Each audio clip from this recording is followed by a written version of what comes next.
Hello everyone, my name is Jennifer and welcome to Best Kept Plans. Today's video is going to be a look at my brand new Hemlock and Oak Undated Weekly Planner, which is what I will be using as my catch-all planner for July through December 2023. If you're interested in seeing a flip through of this, please stick around.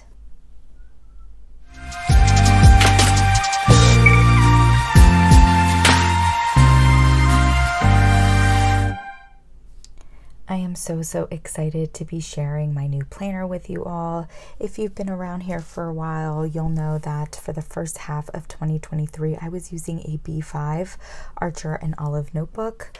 I absolutely loved my Archer and Olive notebook. As you can see, it is quite a bit bigger than the Hemlock and Oak planner, but as I was getting towards the end of June, I started really getting a little bit bored with my bullet journal and feeling like I needed something new and different. And fortunately, months and months ago, I had actually pre-ordered this Hemlock and Oak Undated Weekly because I had a feeling that for the second half of the year, I was going to want to switch things up. Now, I think this planner is absolutely beautiful. This is in the wisteria color. I am a little bit bummed because I just picked this up to start filming this, and the ribbons that come out the bottom actually fell out. So that was a little bit of a bummer for a brand new planner. That was not a cheap planner.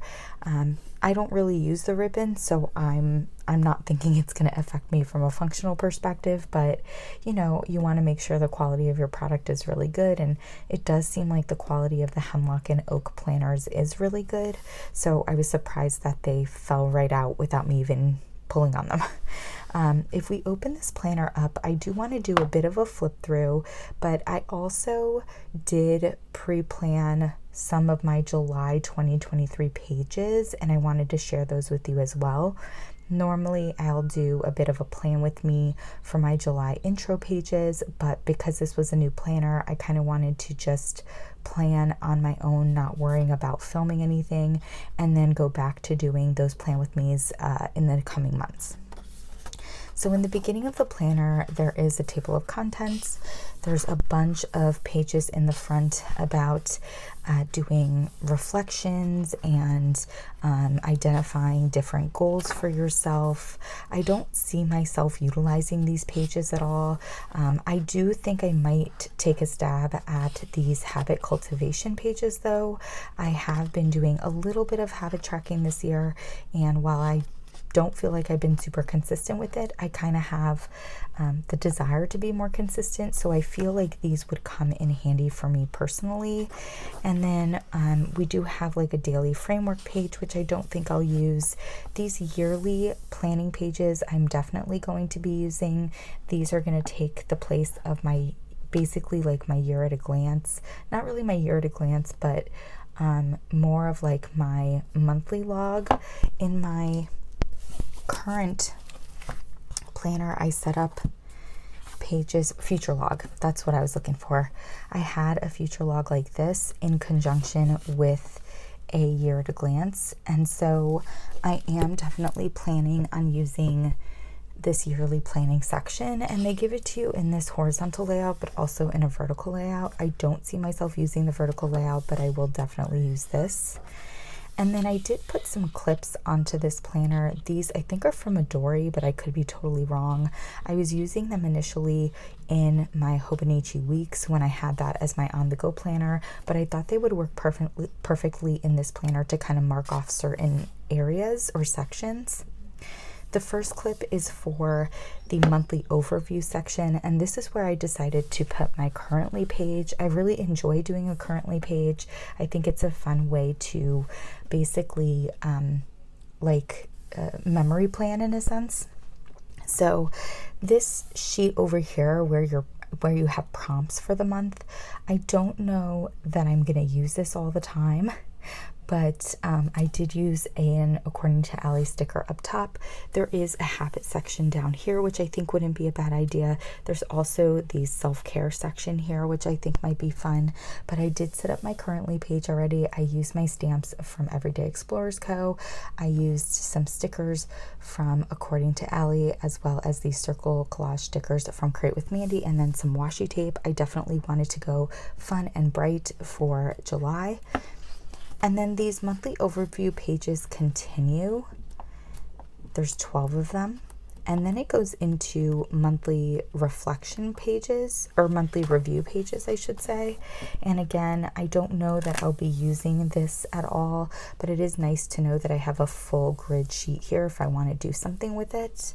And then again, there's 12 of those monthly review sheets, and then it goes directly into the monthly spreads. And I haven't used a 2-page monthly spread in a while. I didn't really find it to be the most functional thing for me. So that's why for 2023, I've been using a 1-page. The reason why I'm curious about how this is going to work for me is because there is lines. Because it's a grid, there is lines, and I'm actually hoping that this makes this much more functional for me. I think that it will, so I am excited to use this. Again, I used all of the same kind of stickers up here in the corner to add in some deco. I am going on a trip at the end of July, so I did mark that off already. And then it does continue with all of your monthly spreads. They're all together in one section, which I actually like. I do that often with my on-the-go planner, so I don't mind that all the monthlies are together. Once we get to the last monthly spread, I have another clip here because it brings us into our weekly spreads, and I have not done my plan with me for the first week of July yet, but I will be doing that soon, and of course sharing that on the Monday of this week. This is an undated planner, and so I will have to add dates in, but I am kind of excited about doing that because I have a bunch of different number stamps that I love using that I think will be fun. I am intending on using stamps and stencils in here as well as stickers. I'm a little bit nervous about the stamps and stencils. I'm used to the 160 GSM Archer and Olive paper, and I believe Hemlock Oak uses 120 GSM paper. For instance, here with my Currently page, if I flip that over, you can very clearly see ghosting, and that's a little bit concerning for me. So we're going to see how that goes. But we do have a huge chunk here of all of the different weekly spreads for basically an entire year.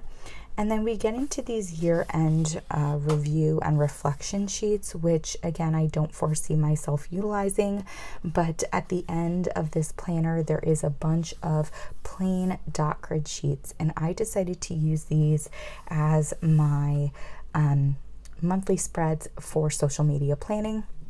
I really only feel like I need a monthly spread for social media planning just to basically plan what I'm going to post on Instagram, what I'm going to post on YouTube. If I have daily tasks to do for those things, I just include them in my weekly spreads. But I like seeing the month as a whole with regards to what I'm posting and when. So I put this grid together. I used these Days of the Week stickers up top from Papery Planning. These are stamps from, I think, Close to the Heart. I used a little bit of washi tape from TCMC. Again, more functional, less decorative. And then I also did go ahead and do August as well, just to kind of switch it up a little bit. I used a Pilot Juice pen for the black backgrounds and then wrote over it with a white gel pen. I think it was a Uniball Signo. Used some more TCMC washi tape right here, and then those same stamps from Close to Your Heart, or Close to My Heart. And again, these pages keep going, and there is enough of them for me to have a full 2-page monthly spread for the next 6 months. So that's pretty exciting. And that's basically it for this planner. I'm certainly curious and nervous as to how this is going to work for me. I have been in a bullet journal for over a year, and again, I love the bullet journal. It's allowed me so much creativity that I didn't honestly think I would ever have or feel like I could achieve with regards to planning, but I'm looking for something different. I'm looking for something fresh. So I'm very excited to use this Hemlock and Oak planner and see how it goes. Hopefully it goes well. We will see. I hope you all enjoyed this flip through of this planner and a look at some of my July intro pages for 2023. If you all have any questions about the Hemlock and Oak or how I'm planning on using this planner, please don't hesitate to put them down below. And as always, everyone, please be safe. Bye-bye.